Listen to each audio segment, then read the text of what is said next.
Welcome to my channel inspire civil engineer easy way of learning.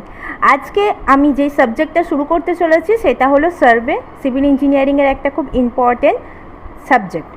তো প্রথমেই আমাকে জানতে হবে যে সার্ভেটা কী। না, survey is the art of determining the relative position on different objects on the surface of the earth by measuring the horizontal or vertical distance from the object earth, measuring the horizontal distance between them and preparing a map of the suitable scale বা layout করা, এগুলো আমরা সার্ভেতে করি। তো সার্ভের first আমরা ডেফিনেশনটা এখান থেকে দেখে নেব। এটা হলো ডেফিনেশন। নেক্সট নেক্সট আমরা কি দেখব? নেক্সট আমরা দেখব যে অবজেক্টস অফ সার্ভেইং। সার্ভেইংয়ে যদি আমরা অবজেক্ট বলি তো সেক্ষেত্রে কি আসবে? এক হচ্ছে to determine the relative position of the আর্থ, বিভিন্ন পয়েন্টগুলো আর্থের মধ্যে একটা সাপেক্ষে আরেকটা কোন পজিশনে আছে সেটা বার করার জন্য আমাদের লাগবে। দ্বিতীয়ত হচ্ছে to layout mark. Layout mark মানে কি? লেআউট মার্ক মানে হচ্ছে আমরা একটা বিল্ডিং বানাবো, সেই বিল্ডিংটা বানানোর আগে কোন দিক দিয়ে দেয়াল যাবে, কোন দিকে সিঁড়ি হবে, কোন দিকে রুম হবে, তার একটা চুন দিয়ে মেজারমেন্ট করা, হয়তো সবাই দেখেছো, সেটাকে বলা হচ্ছে লেআউট মার্ক। একটা স্ট্রাকচার শুরু করার আগে যে লেআউট করা হয় সেটাও কিন্তু সার্ভেইং করে করা হয়। নেক্সট হচ্ছে টু মেজার দ্য কোয়ান্টিটিস কীরকম, লাইক দ্য এরিয়া, ভলিউম, এই সমস্ত কোয়ান্টিটিসগুলো মেজারমেন্ট করার জন্য কিন্তু আমাদের সার্ভে লাগে। এগুলো হচ্ছে সার্ভের অবজেক্টস।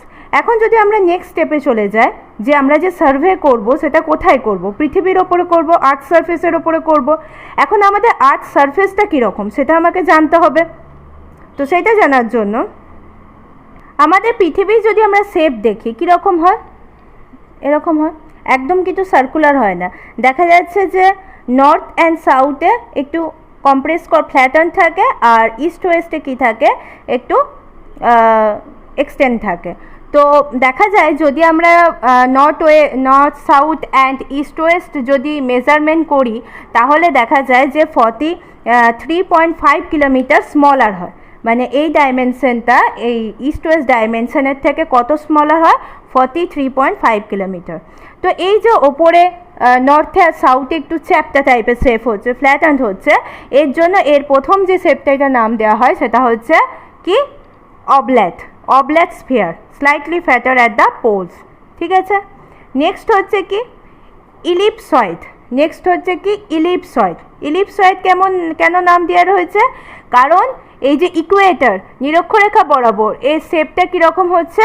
অনেকটা ইলিপসের মতো শেপ হচ্ছে, সেই জন্য আর্থের আরেকটা শেপ বলা যেতে পারে ইলিপসয়েড। এইটা একটা গেল।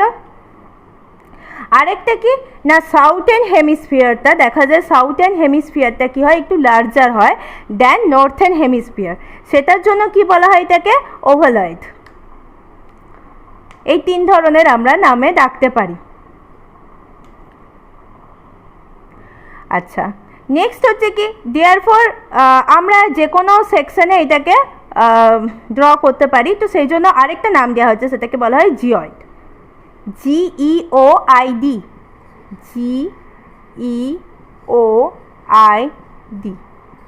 জিওয়েড, এইটা নামেও আমরা কিন্তু বলতে পারি। ঠিক আছে। তবে আমরা ম্যাথামেটিক্যালি সুবিধার জন্য স্ফেরিক্যাল ধরে নিই এবং সেই হিসাবে আমরা ক্যালকুলেশন করতে থাকি। নেক্সট হচ্ছে লেভেল সারফেস। লেভেল সারফেস কাকে বলবো?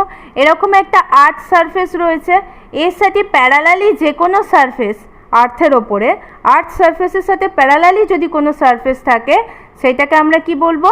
লেভেল সারফেস বলবো। ঠিক আছে। লেভেল সারফেসের পর যেটা আছে সেটা হচ্ছে লেভেল লাইন। এই লেভেল সারফেসের ওপরে যদি কোনো লাইন ড্র করা থাকে তাহলে সেটাকে আমরা কি বলবো? সেটাকে বলবো লেভেল লাইন। হলো।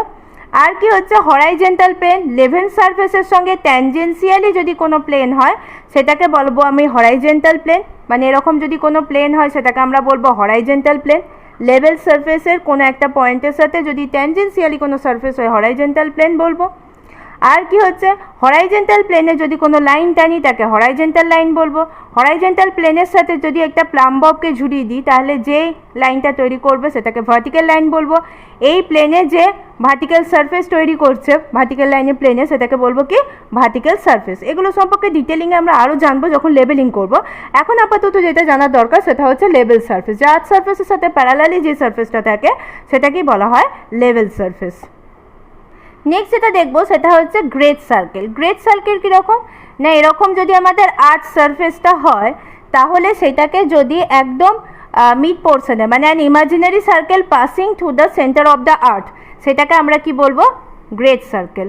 গ্রেড সার্কেল এরকম হতে পারে, গ্রেড সার্কেল এরকম হতে পারে। কি করবে, দুটো সমান গোলার্ধে ভাগ করছে আর্থ সারফেসটাকে, তো এটাকে বলা হচ্ছে গ্রেড সার্কেল। আর কি, যেমন হচ্ছে যদি আমরা বলি ইকুয়েটর, ইকুয়েটর কিন্তু একটা equator one kind of example of great circle. তাহলে গ্রেড সার্কেল যে ডিফিনেশন বলি কি না, it is the imaginary line passing through the centre of the earth. আর কি করছে, it divide the great circle, great circle কী করছে, divides the earth into two equal parts. এটা গেল। নেক্সট হচ্ছে আমাদের যেটা, সেটা হচ্ছে স্ফেরিক্যাল ট্রায়াঙ্গেল। স্ফেরিক্যাল ট্রায়াঙ্গেল কীরকম, কোনটাকে বলবো, যদি আর্থ সারফেসে ছোটোবেলায় আমরা কী করেছিলাম, তরমুজ এঁকেছিলাম। কীরকমভাবে এঁকেছিলাম না, এরকম যদি এটা আর্থ সারফেসটা হয় আর সারফেসের ওপরে যদি আমরা তিনটে চেয়ার নিই, গ্রেড সার্কেল এরকম নিলাম, এই তিনটে যে একটা ট্রায়াঙ্গেল বানালো, স্ফেরিক্যাল ট্রায়াঙ্গেল বানালো, সেইটাকে বলা হচ্ছে আমাদের স্ফেরিক্যাল ট্রায়াঙ্গেল। তাহলে কি বলছে, এই স্ফেরিক্যাল ট্রায়াঙ্গেল ইজ হুইচ, কোনটা না, এই স্ফেরিক্যাল ট্রায়াঙ্গেলটা কি ফর্ম করছে, form on the surface of the sphere. The spherical triangle of the triangle which কী করছে, form the surface of the sphere. এই যে স্ফিয়ারের যে সারফেসটা তাতে ফর্ম হচ্ছে কিভাবে, by intersecting three great circle. এই একটা গ্রেড সার্কেল গেল, এই একটা গ্রেড সার্কেল গেল, এই একটা গ্রেড সার্কেল গেল, তিনটে গ্রেড সার্কেল ইন্টারসেক্ট হয়ে যে ট্রায়াঙ্গেলটা আর্থের স্ফিয়ার সারফেসে প্রডিউস করছে সেটাকে বলা হচ্ছে কি স্ফেরিক্যাল ট্রায়াঙ্গেল। হলো। এখন কি হচ্ছে, এই যে আর্চের মাঝে যে অ্যাঙ্গেলগুলো, এগুলোকে বলা হচ্ছে spherical angle. The arch enclosing the spherical triangle are called its sides, এগুলোকে বলা হচ্ছে সাইডস। এগুলোকে যে আর্চগুলো কমপ্লিট করছে এগুলোকে বলা হচ্ছে সাইডস। আর কি হচ্ছে, and the angle which this arch intersect, যে অ্যাঙ্গেলে আর্চগুলো ইন্টারসেক্ট করছে সেগুলোকে বলা হচ্ছে স্ফেরিক্যাল অ্যাঙ্গেল। এরপরে যদি ক্লাসিফিকেশন অফ সার্ভেইং বলা হয়, তাহলে প্রাইমারি যে ক্লাসিফিকেশনটা সার্ভে, সেটা হচ্ছে প্রথমে কি নাম্বার এ দিয়ে আমরা লিখতে পারি কি প্রাইমারি ক্লাসিফিকেশন।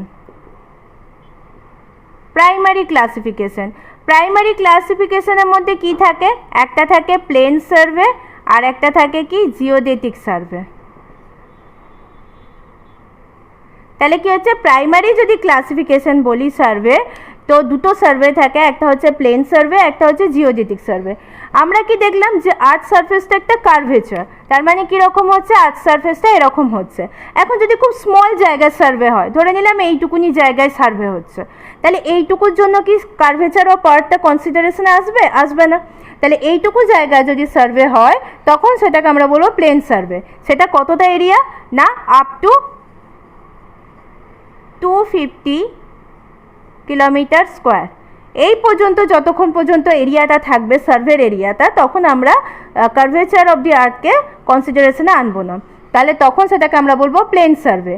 জিওডেটিক সার্ভে কি, ধরে নিলাম অনেকটা এরিয়া, ধরে নিলাম কোনো একটা দেশের ম্যাপ প্রিপেয়ার হচ্ছে, তাহলে অনেকটা এরিয়া যদি সার্ভে করছে, তাহলে when in the survey the curvature of the earth taken into the consideration, then it is called geodetic survey. হলো। প্লেন সার্ভে লোকাল সার্ভেইংয়ের জন্য, আমরা যে সমস্ত সার্ভেইংগুলো লোকালি করি তার জন্য করা হয়, আর জিওডেটিক সার্ভেটা করা হচ্ছে যখন বড় সড়ো কোনো প্ল্যান ম্যাপ এই সমস্ত বানানো হবে তখন জিওডেটিক সার্ভেটা করা হয়।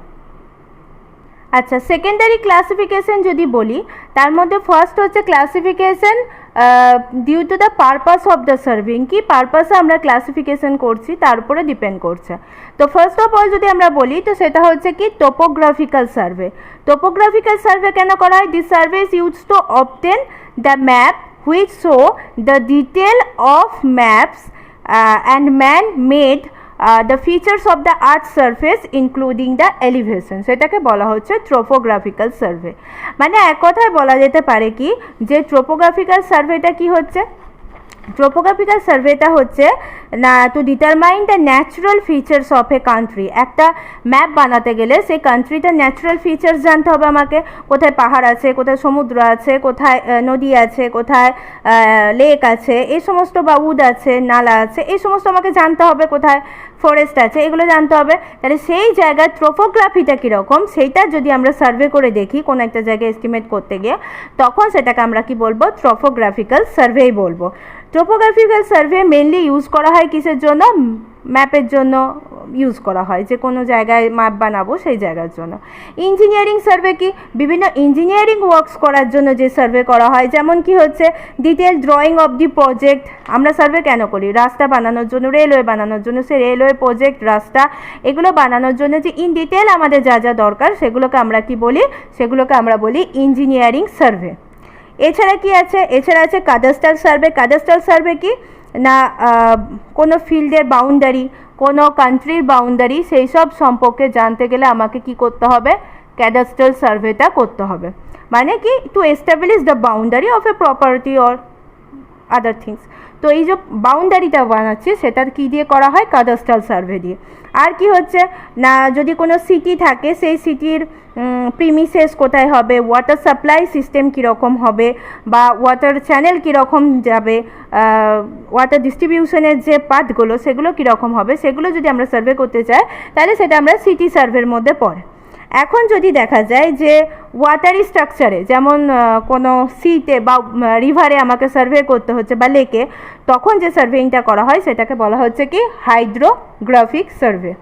আর যদি স্পেসে আমরা কোনো সার্ভে করি, যেমন স্পেসে আমরা বিভিন্ন রকম সার্ভে করি, ডিটারমাইন করি, লঙ্গিটিউড, ল্যাটিটিউড, এগুলো ডিটারমাইন করি, সেগুলোর জন্য যেটা সেটা হচ্ছে অ্যাস্ট্রোনমিক্যাল সার্ভে। তাহলে এগুলো হয়ে যাচ্ছে আমাদের কতগুলো সার্ভে। এছাড়া রিকগনাইজেশন সার্ভে থাকে, প্রিলিমিনারি সার্ভে থাকে, লোকেশন সার্ভে থাকে, এগুলো পরে আমি আরও ডিটেলিংয়ে বলবো। এইটা গেল আমার ক্লাসিফিকেশান ডিউ টু কী হচ্ছে পারপাস। এর পরে ক্লাসিফিকেশানগুলো আমরা পরের ক্লাসে করব। আজকের ভিডিও এই পর্যন্তই। ভিডিওটি ভালো লাগলে লাইক করো, শেয়ার করো এবং অবশ্যই চ্যানেলটিকে সাবস্ক্রাইব করে বেল আইকনটি টিপে দাও, যাতে সিভিল রিলেটেড বিভিন্ন রকম সাবজেক্ট সম্পর্কে জানতে সাহায্য পাও। আজকের ক্লাস এই পর্যন্ত। নমস্কার, ভালো থেকো।